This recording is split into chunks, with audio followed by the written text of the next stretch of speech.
Hi, എല്ലാവർക്കും പുതിയൊരു വീഡിയോയിലേക്ക് സ്വാഗതം. ഇന്ന് ഞാൻ നിങ്ങളോട് പറയുന്നത്, നമ്മൾ സ്ഥിരം മുട്ട കഴിക്കുന്ന ആൾക്കാരാണ്. മുട്ട എല്ലാവർക്കും ഇഷ്ടമുള്ള ആഹാരവുമാണ്. മുട്ടയേക്കാൾ പ്രോട്ടീൻ തരുന്ന കുറച്ച് പച്ചക്കറികളെക്കുറിച്ചാണ് ഇന്ന് ഞാൻ നിങ്ങളോട് സംസാരിക്കുന്നത്. നമ്മുടെ അസ്ഥികൾ, ചർമ്മം, പേശികൾ, കലകൾ എന്നിവ നിർമ്മിക്കുകയും പരിപാലിക്കുകയും ചെയ്യുന്നതാണ്. അതുപോലെ തന്നെ ദഹനം, മെറ്റബോളിസം, പ്രതിരോധശേഷി എന്നിവ വർദ്ധിപ്പിക്കുന്നതിൽ പ്രോട്ടീൻ ഏറ്റവും സഹായകരമാണ്. മുട്ട പ്രോട്ടീൻ്റെ ഏറ്റവും മികച്ച ഉറവിടങ്ങളിൽ ഒന്നാണ്. ഒരു മുട്ടയിൽ നിന്ന് ഏകദേശം 6 ഗ്രാം പ്രോട്ടീൻ ലഭിക്കുന്നു. എന്നിരുന്നാലും ചില പച്ചക്കറികൾക്ക് പ്രോട്ടീനിൻ്റെ കാര്യത്തിൽ മുട്ടയെ മറികടക്കാൻ കഴിയും. മുട്ട പ്രോട്ടീനിൻ്റെ മികച്ച ഉറവിടമാണെങ്കിലും ചില പച്ചക്കറികളും ഈ മാക്രോന്യൂട്രിയൻറ്റിൻ്റെ അടങ്ങിയിട്ടുണ്ട്. ഭക്ഷണത്തിൽ ഉൾപ്പെടുത്തുമ്പോൾ പ്രോട്ടീൻ സമ്പുഷ്ടമായ വിവിധ തരം പച്ചക്കറികൾ ദൈനംദിന പ്രോട്ടീൻ ഉപയോഗത്തിലേക്ക് ചേർക്കുക. ഇതിൽ പ്രോട്ടീൻ മാത്രമല്ല, ഏകദേശം പ്രോട്ടീൻ ഫലപ്രദമായി കൈവരിക്കാനുള്ള പച്ചക്കറികളാണ് ഇന്ന് നിങ്ങളോട് ഞാൻ സംസാരിക്കുന്നത്.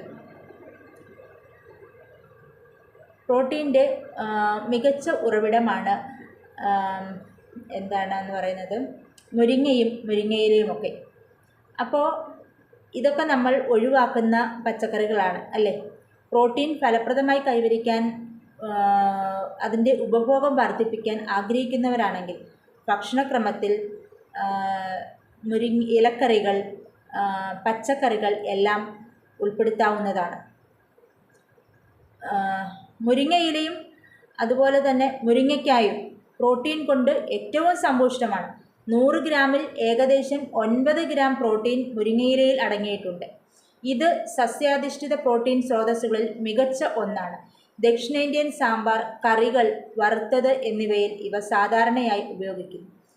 ദഹനം, മൊത്തത്തിലുള്ള ആരോഗ്യം എന്നിവയെ സഹായിക്കുന്നത് ഇരുമ്പ്, കാൽസ്യം, ആൻറ്റി ഓക്സിഡൻറ്റുകൾ എന്നിവയും മുരിങ്ങയിൽ അടങ്ങിയിട്ടുണ്ട്.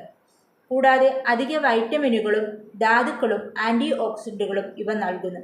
ഒരു സസ്യാഹാരിയോ അല്ലെങ്കിൽ കൂടുതൽ സസ്യാഹാരങ്ങൾ കഴിക്കാൻ ആഗ്രഹിക്കുന്നയാളോ ആണെങ്കിൽ പ്രോട്ടീൻ ഫലപ്രദമായ ഈ പച്ചക്കറികൾ നിങ്ങൾ കഴിക്കാൻ ശ്രമിക്കുക.